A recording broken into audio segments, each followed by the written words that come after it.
doctora Ana Nogales. Hoy vamos a estar hablando de la violencia, pero en otro aspecto, ¿no? Un aspecto, tratando de entender un poquito más de dónde viene la violencia, porque hablamos siempre de violencia y vemos la violencia en el hogar, vemos la violencia en las calles, vemos tantos episodios de violencia que uno se pregunta de dónde viene.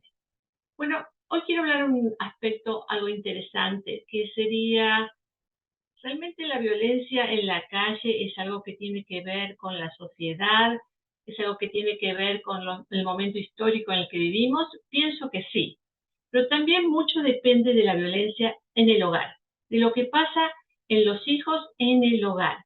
Yo creo que mucho de lo que pasa en la calle, mucha de la violencia comunitaria, tiene que ver con la violencia que se engendra en el mismo hogar. Fíjense en que muchos de los estudios muestran que los jóvenes que están encarcelados por violencia, por actos de violencia, la mayoría de ellos han vivido violencia en el hogar.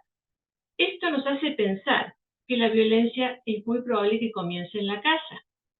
Puede haber violencia dentro de los padres, que los hijos observan, que los hijos aprenden, que los hijos normalizan como algo que es normal, que exista violencia en una relación de pareja, en una relación íntima, en una relación familiar, y también puede ser que estos hijos comiencen a actuar en forma violenta.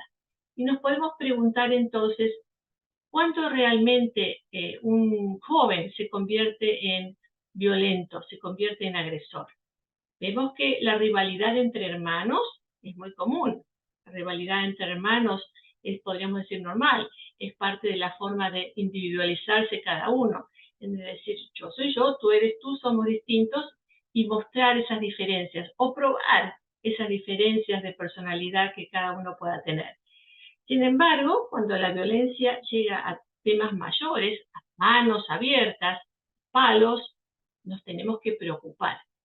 Entonces podemos diferenciar que la violencia entre hermanos, por ejemplo, llega a ser un acto que nos puede preocupar cuando hay una intención, tiene intención de hacer daño.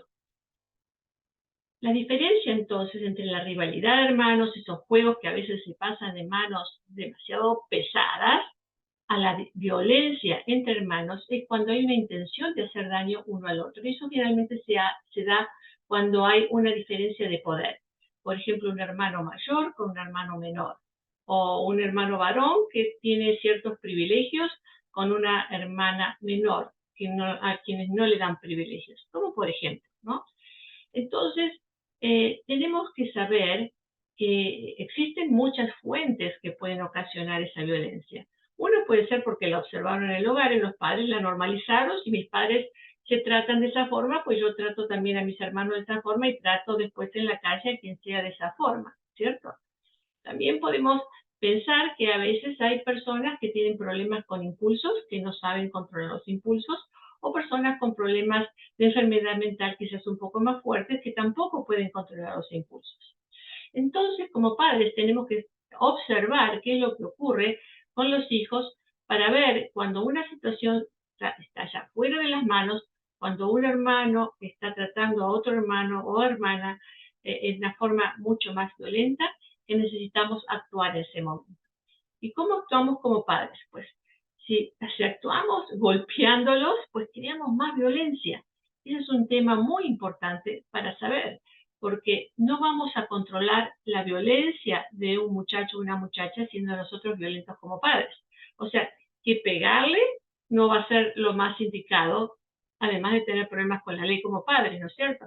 Pero realmente no es lo más indicado para un joven, para enseñarles a no ser violentos. No podemos enseñar a no ser violentos siendo violentos, ¿cierto? Entonces, la forma quizás más indicada es explicarles, enseñarles de qué otra forma pueden manejar sus emociones. Por ejemplo, los niños que no pueden hablar, chiquititos todavía, menos de 3 años, que no pueden expresarse, que no pueden decir lo que sienten con palabras, que no pueden hablar de sus resentimientos o de su frustración o de sus miedos con palabras, quizás se expresen en forma violenta, haciendo un berrinche, pateando, o haciendo lo que pueden hacer para llamar la atención, porque va a ser su modo de llamar la atención, su modo de pedir ayuda. Y si ese es su modo de pedir ayuda, entonces nosotros como padres, como abuelos, tenemos que estar con ellos para decirles, para abrazarlos, para darles el cariño que necesitan en ese momento que se sienten tan mal y hablar y explicar de acuerdo a lo que sea el momento, ¿cierto? Ya estamos con niños más grandes, más grandecitos, tenemos que ponerle un ojo un poquito más importante, porque por lo general esas agresiones dejan de ser tan agresiones como a los 3, 4 años. Ya los niños ya no se ponen tan impulsivos, ¿no? Nuevamente por no saber cómo comunicarse. Entonces, si ya estamos viendo que estamos ante un niño más mayorcito, que sabe cómo hablar, que sabe qué decir, pues hay que actuar. Hay que actuar para prevenir problemas mayores, porque si no actuamos, si no modelamos esa conducta, los problemas de ese niño van a continuar, van a ser mayores en cuanto más pase el tiempo.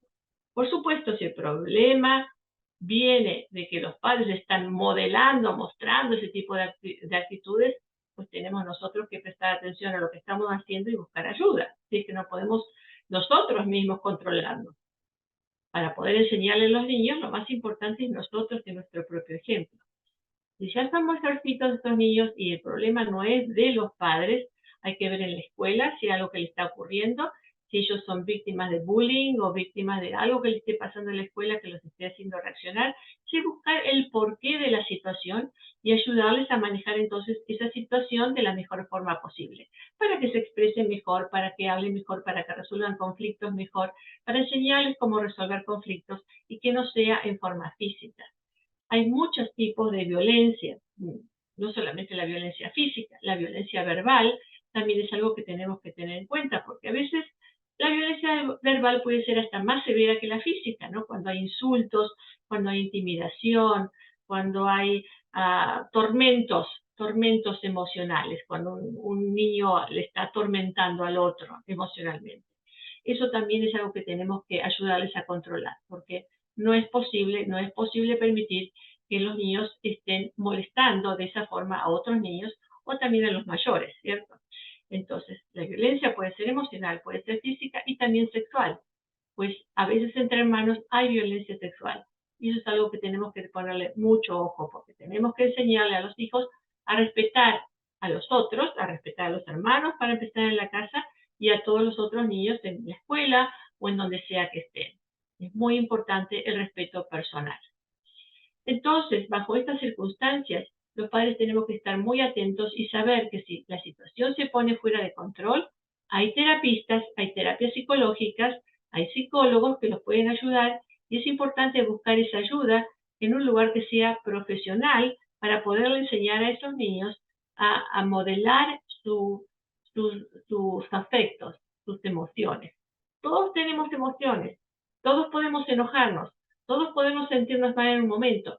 Lo más importante es saber qué hacemos con esas emociones y a los niños enseñarles a actuar sobre ellas. Gracias por el día de hoy, por compartir este momento conmigo y esperemos cada día ser mejores. Buena vida.